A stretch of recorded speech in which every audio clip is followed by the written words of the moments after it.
Sleeping Beauty, a princess cursed to sleep, a kingdom frozen in time, and a kiss that brings it all back. But that's only part of the story.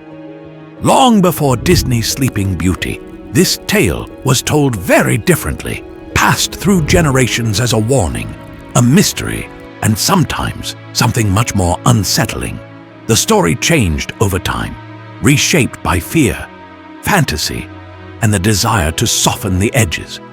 There were secret births, hidden kingdoms, curses with consequences, and a girl whose life was rewritten again and again while she slept through it all. Because Sleeping Beauty wasn't always a dream. She wasn't always a princess in pink. And her story was never really about true love. It was about time, about silence, and what happens when a girl's life is decided while she sleeps.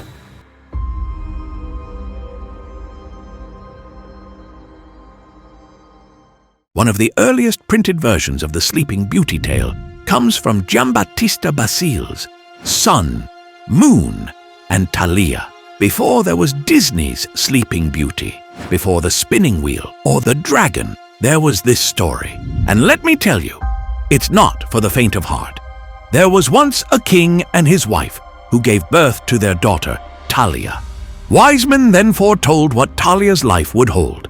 They warned the king that Talia would be poisoned by a flax splinter. On hearing this, the king banned flax from his kingdom in the hope that this would keep his beloved daughter safe. Time passes.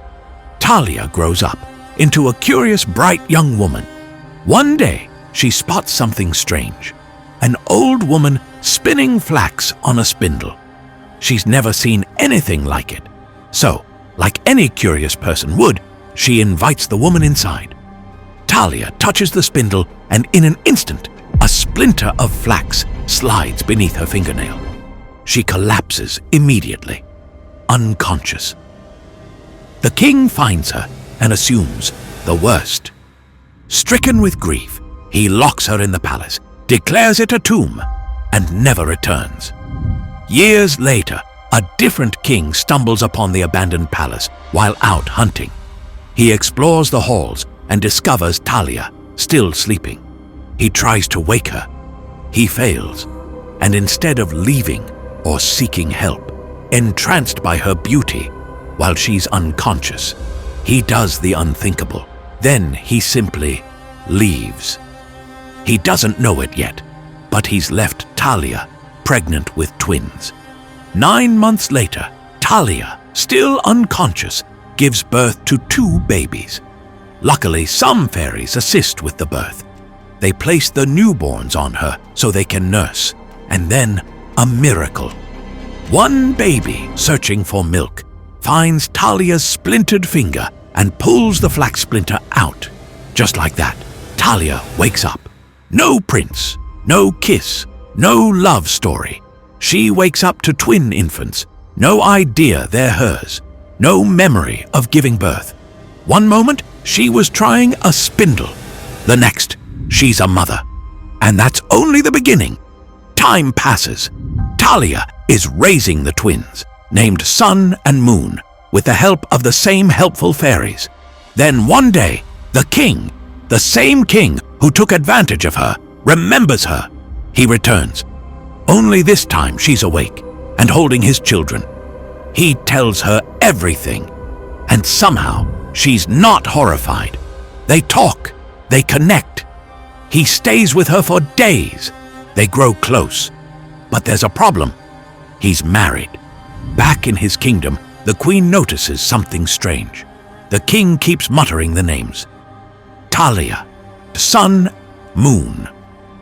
Suspicious, she pressures the royal secretary, and he caves. Now the queen knows the truth.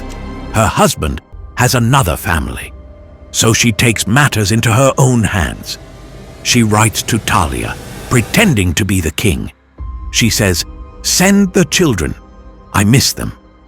Talia, thinking it's safe, sends Sun and Moon to the castle. And then the queen orders the cook to kill the children and serve them to the king. But the cook isn't a monster. He hides the children with his wife and kills 2 lambs instead. That night, as the king dines, the queen whispers strange things. "Eat, eat. You are eating what is your own." The king doesn't understand her cryptic hints and grows irritated. Annoyed, he leaves for his villa for a few days. The queen, undeterred, takes it further. She writes a second letter, this time calling Talia to the castle. When Talia arrives, the queen doesn't waste time. She sneers. "You are a fine piece of goods, you ill weed, who are enjoying my husband. So you are the lump of filth that has caused my head to spin, for you are welcome in purgatory, where I will compensate you for all the damage you have done to me." She orders Talia to be burned at the stake, but Talia has one request. She begs to undress first, to spare her fine clothes from the flames. As she removes each layer, she screams louder and louder, hoping someone hears her cries. And someone does. The king, returning from his villa, hears Talia's voice and storms into the castle. He sees his mistress, nearly undressed, facing execution, and demands answers. The queen shouts back, "I was going to burn her, and I also fed you your own children." She thought she'd won. Instead, she gets burned at the stake along with the secretary who helped her. But when it's the cook's turn, he confesses the truth. He spared the children. They're alive. The king rejoices. He rewards the cook with riches. And as for the ending, the king marries Talia. They raise sun and moon together. And they lived happily ever after. By the late 1600s, fairy tales were no longer whispered legends passed from hearth to hearth. They were polished, printed, and read aloud in aristocratic salons. And that's where Charles Perrault enters the picture. The man credited with creating the version of Sleeping Beauty that became the blueprint for Disney's tale, published in 1697, titled La Belle au bois dormant, or The Sleeping Beauty in the Wood. Perrault's version of Sleeping Beauty begins in familiar territory, a long-awaited royal child, a grand celebration, and one crucial oversight. 7 fairies are invited to bless the newborn princess, but an 8th, ancient, forgotten, and furious at being left out, arrives uninvited. She curses the child. On her 15th birthday, she will prick her finger on a spindle and die. One of the younger fairies, too late to undo the curse entirely, offers a gentler fate, not death, sleep. 100 years of it. And unlike earlier versions, Perrault's princess is left alone, unharmed, unchanged, preserved like a flower pressed between pages of a forgotten book. After the princess pricks her finger and falls into her enchanted sleep, the kind fairy who softened the curse comes back. She puts the entire castle to sleep. Those in the castle fall under the spell.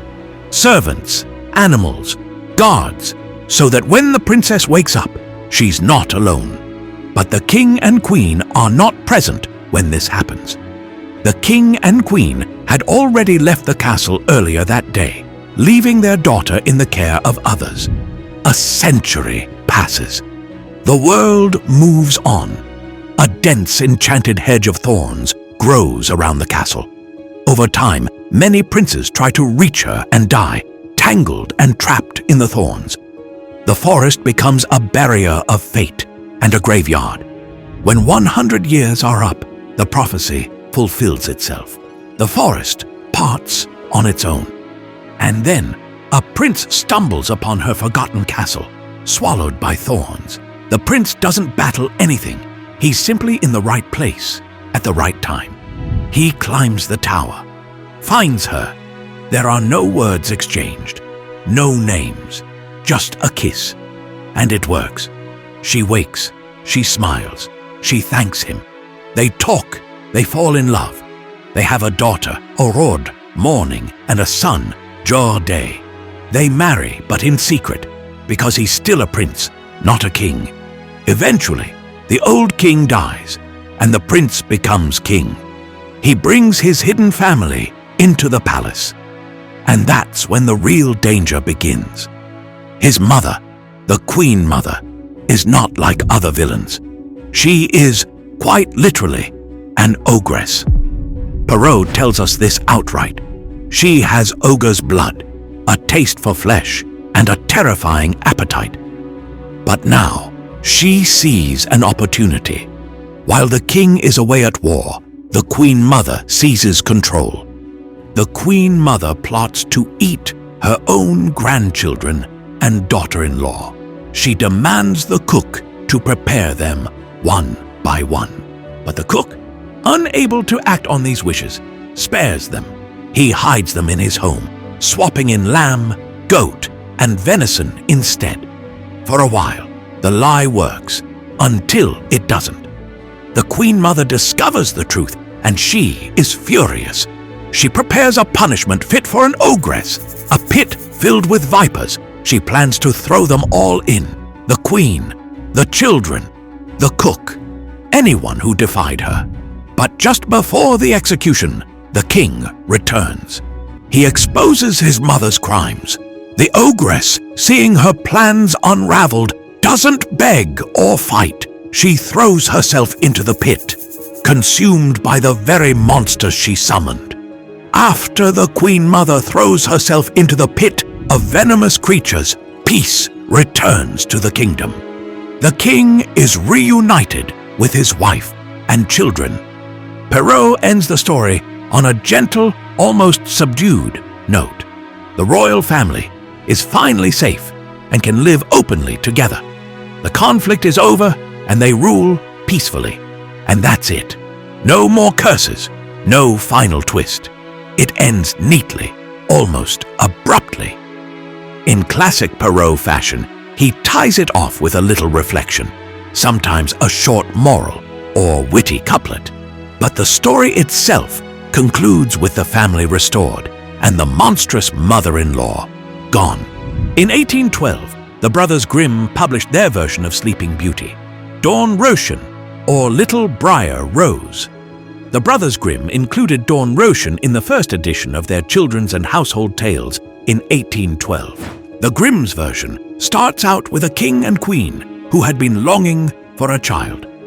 One day, the queen is in her bath, and a frog appears to her and promises she will have a child. That promise came true. A daughter was born. Beautiful. Precious. So precious, in fact, that the king invited the kingdom's fairies, or wise women, depending on translation, to bless her. There were 13 in total, but only 12 golden plates. One woman was left out. She came anyway. She had no welcome, no gift, just a curse. In her 15th year, she said, the princess will prick her finger on a spindle and die. But not all hope was lost. The final wise woman, too late to undo the curse, softened it. She will not die. She will sleep. But fate, as always, is patient.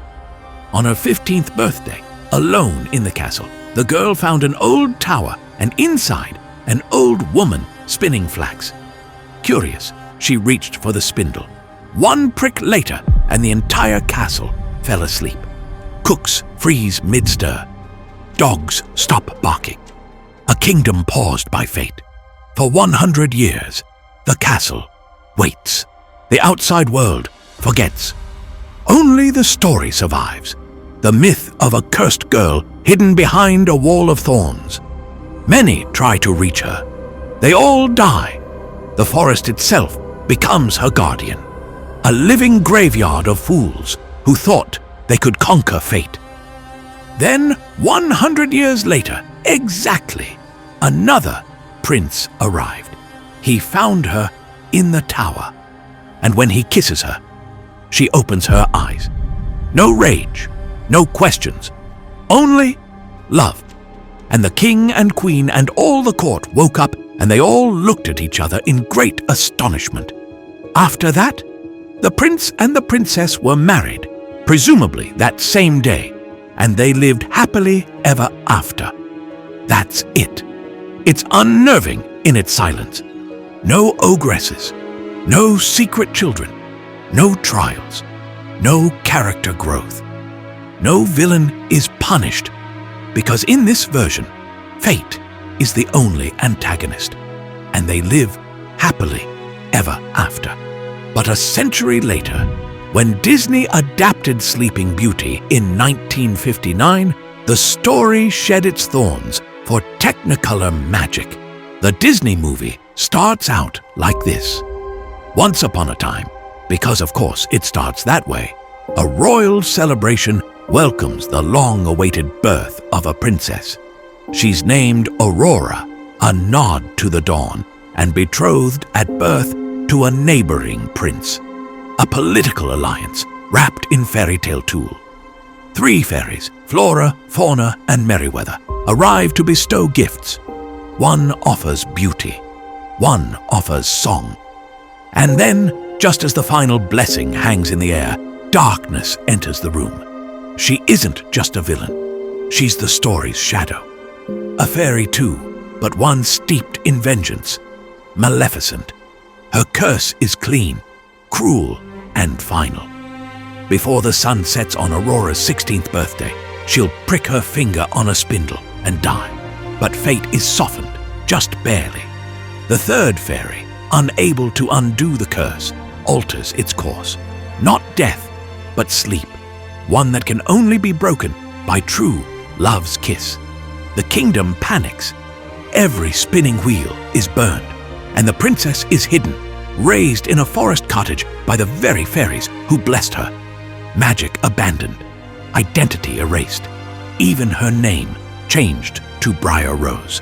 And so she grows, quietly, softly, singing in the woods, dancing with animals, unaware of the crown she was born to wear, or the curse that waits to claim her. On the eve of her 16th birthday, she meets a boy, neither of them knowing they've been promised to each other since infancy. She rushes home to the cottage and tells the fairies she met a boy. It's her 16th birthday, and they know the curse is set to strike before sunset that day. They reveal her true identity. She's Princess Aurora, not just Briar Rose, and she's betrothed to Prince Philip. Aurora has no idea that the boy she met in the forest was Prince Philip. The fairies take her back to the castle. Maleficent finds her. She lures Aurora in using a spinning wheel conjured out of shadow. And when she touches it, the prophecy is fulfilled. She sleeps. The fairies, unable to protect her, put the entire kingdom under the same spell. A kingdom frozen, waiting. But fate isn't finished. The boy in the woods was no peasant. He's Prince Philip, and Maleficent knows it. She locks him away, intending to let him rot into old age, while Aurora remains untouched by time. But this isn't her story anymore. The fairies intervene. They arm Philip with the sword of truth and the shield of virtue. Symbols, not just weapons. And when Maleficent unleashes her final form, a towering, fire-breathing dragon, it's not just a fight. It's a reckoning. Good versus evil. Dream versus nightmare. Love versus fate. Philip strikes true. He finds Aurora. And with one kiss, the spell breaks. The castle wakes. The music plays. And the princess, silent for most of her own story, dances toward a happily ever after written long before she was ever born. Across centuries, the story essentially stayed the same. A girl, a curse, a slumber. By 1959, Sleeping Beauty had already been told dozens of ways, but Disney wasn't interested in thorns or trauma. They wanted a Technicolor dream, so they gave us Aurora, graceful, delicate, and so utterly passive that she spends most of the movie unconscious. Aurora only has 18 lines of dialogue. She's the title character, but not the story's center. She also appears on screen for just under 20 minutes total, despite being the title character. The story focuses heavily on Maleficent, the three fairies, Flora, Fauna, and Merryweather, and Prince Philip. Aurora's role is more symbolic than active. She's more of a catalyst for other characters' actions than a full character in her own right. Most of her screen time is during the forest scene, where she sings "Once Upon a Dream" and later when she's asleep. She exists to be wanted by a prince, by a villain, by fate. She doesn't choose. She's chosen. In Disney's version, Sleeping Beauty isn't a person. She's a prize. But here's the interesting part. Disney's true breakout character wasn't Aurora. It was Maleficent, elegant, terrifying, iconic. A fairy scorned, not because of justice or power, but because she was left out. And somehow, that made her not just unforgettable, but relatable. She didn't need a kingdom. She had presence. But in 2014, Disney decided to change the spell again. This time, Maleficent wasn't just a villain. She was the victim, betrayed, mutilated, turned into a monster by a man she once loved. Her curse wasn't malice. It was grief. The real curse wasn't sleep. It was trust. And when the moment came to wake Aurora, it wasn't a prince's kiss that saved her. It was Maleficent's. Because love doesn't have to be romantic to be real. Sleeping Beauty has never really been about a sleeping girl. It's been about what others do while she's silent. Who curses her? Who claims her? Who chooses when she wakes up? In every version, she's acted upon, not allowed to act. Today, we tell fairy tales differently. We ask who wrote them, who they served, and what they were trying to say. Sleeping Beauty has survived for centuries. But now we ask, what if she told the story herself? Let me know, which version of Sleeping Beauty do you like better? The old stories or Disney's? If you want more twisted fairy tales and dark origins Disney never told you, make sure to like this video and subscribe to join our growing circle of mystic seekers. If you like this deep dive into Sleeping Beauty, be sure to check out my video on the real dark origins of Snow White. Thanks for watching.